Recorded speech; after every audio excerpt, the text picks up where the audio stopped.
ಬೆಳಕನ್ನು ಓಡಿಸುತ್ತಿದ್ದ ಹರಡನ ಕೈಕಾಲುಗಳು ಎಳವಾಗಿ ಓದುವು ಸ್ವಾಮಿ. ಪ್ರಪಂಚವೆಲ್ಲ ಕತ್ತಲೆ ಆಕಾರವಾಯಿತು. ಬ್ರಾಹ್ಮಣೋತ್ತಮನಿಗೆ ನಿಲ್ಲಿಸಿ ಸಾಕು. ಹುಟ್ಟಿದಾಗಲೇ ತಂದೆ ತಾಯಿ ಎಂಬುದನ್ನು ಬೆಲೆ ಕೊಡದೆ, ಹುಟ್ಟಿದಾಗಲೇ ಯಾರ ತಂದೆ ತಾಯಿಗೆ ಕಷ್ಟವನ್ನು ಕೊಡುವನು, ಮುಂದೆ ಲೋಕವನ್ನು ಯಾವ ರೀತಿ ಪರಿಪಾಲನೆ ಮಾಡುವನು? ನಿಲ್ಲಿಸಿ ಆತನ ವಿಚಾರವನ್ನು ನನ್ನ ರಾಜಕೀಯದಲ್ಲಿ ಮಾತನಾಡಬೇಡಿ. ಅವನೊಬ್ಬ ನತದೃಷ್ಟನು, ಪಾಪಿ ಎಂಬುದಾಗಿ ಕೂಡಿದ ಸಭೆಯಲ್ಲಿ ವಿಕ್ರಮರಾಜ ತನಗೆ ಇಷ್ಟ ಇಲ್ಲದಂತೆ ವಿಕ್ರಮರಾಜನ ಮನಸ್ಸಿಗೆ ಬಂದಂತೆ ಸ್ವಾಮಿಯನ್ನು ಹೀನವಾಗಿ ಹೀನವಂಕಾರವಾಗಿ ಮಾತನಾಡುವಾಗ ಆ ಮಂತ್ರಿಯೋತ್ತಮರು ಹೇಳ್ತಾ ಇದ್ದಾರೆ, ಸ್ವಾಮಿ, ಯಾವ ಗ್ರಹವನ್ನು ಅಪಯಸ್ಸೆ ಮಾಡಿದ್ರು ಈ ಪರಮಾತ್ಮನ ವಿಚಾರವು ನಿಮಗೆ ಗೊತ್ತಿಲ್ಲ ಸ್ವಾಮಿ. ದಯಮಾಡಿ ನಾವು ಹೇಳುವುದನ್ನು ಹೇಳಿ ಎಂಬುದಾಗಿ ಹೇಳೋಣ. ಸಾಕು, ನಿಲ್ಲಿಸಿ. ಬ್ರಾಹ್ಮಣೋತ್ತಮನ ಸಭೆಯಲ್ಲಿ ಮಾತನಾಡಬೇಡಿ. ಪುತ್ರಾನೇ ಹವನೇಗ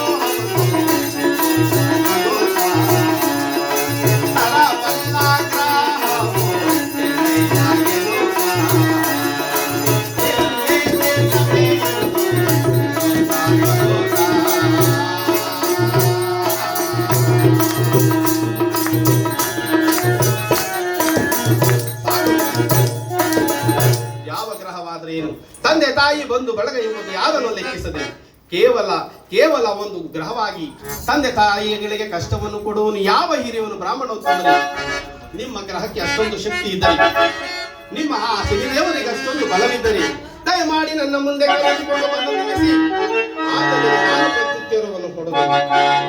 ಮಾತೃದೋಹಿಯೋ ಪಿತೃದೋಹಿಯೋ ಕುಲದೋಹಿಯೋ ಮತಿಹೀನನ ಮಧುಭ್ರಷ್ಟನೋ ಆ ನಿನ್ನ ಶನಿ ಎಂಬುದಾಗಿ ಆ ಕೂಡಿದ ಸಭೆಯಲ್ಲಿ ಕೈ ಚಪ್ಪಾಣಿಯನ್ನು ಹೊಡೆಯುತ್ತಾ ಆ ಸ್ವಾಮಿಯನ್ನು ಹಿಂಕಾರವಾಗಿ ಹೀನಮಾನವಾಗಿ ಮಾತನಾಡುವಾಗ ಬ್ರಾಹ್ಮಣೋತ್ತಮ ಸ್ವಾಮಿ, ದಯಮಾಡಿ ನಾವು ಹೇಳುವುದನ್ನು ಕೇಳಿ ಸ್ವಾಮಿ.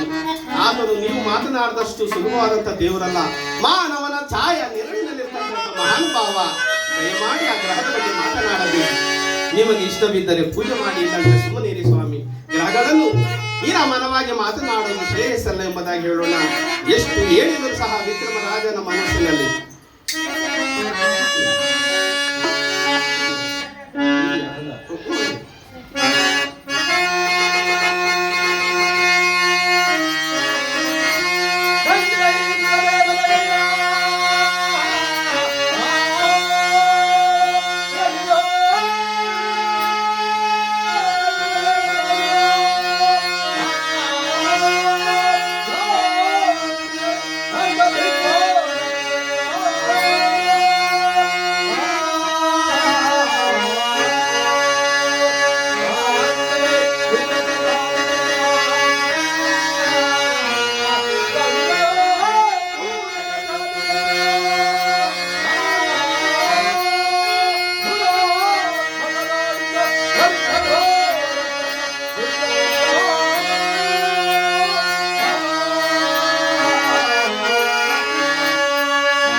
ಮಾರ್ಗದಲ್ಲಿ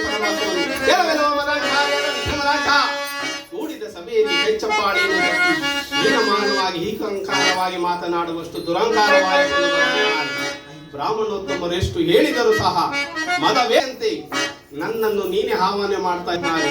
ಇದು ನೋಡು, ಕ್ಷಣ ಮಾತ್ರಕ್ಕೆ ನಿನ್ನ ರಾಶಿಗೆ ನಾನು ಪ್ರವೇಶನಾಗಿ ನಾನು ಕಾಯಬಿದ್ದರೆ ಎಂಬುದಾಗಿ ಯಮನ ತೊಳುತ್ತಾ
ಆದಂತ ಪರಮಾತ್ಮನು ತ್ರಿಶೂಲಧಾರಿಯಾಗಿ ನೀಲಾಂಬರಧಾರನಾಗಿ ನೀಲಮೇಘ ಶಾವನಾದಂತ ಸ್ವಾಮಿ ತದಾ ಕ್ಷಣದಲ್ಲಿ ವಿಕ್ರಮರಾಜನ ಸಭಾಸ್ಥಾನದಲ್ಲಿ ತಟ್ಟನೆ ಪ್ರತ್ಯಕ್ಷರಾಗಿದ್ದರು.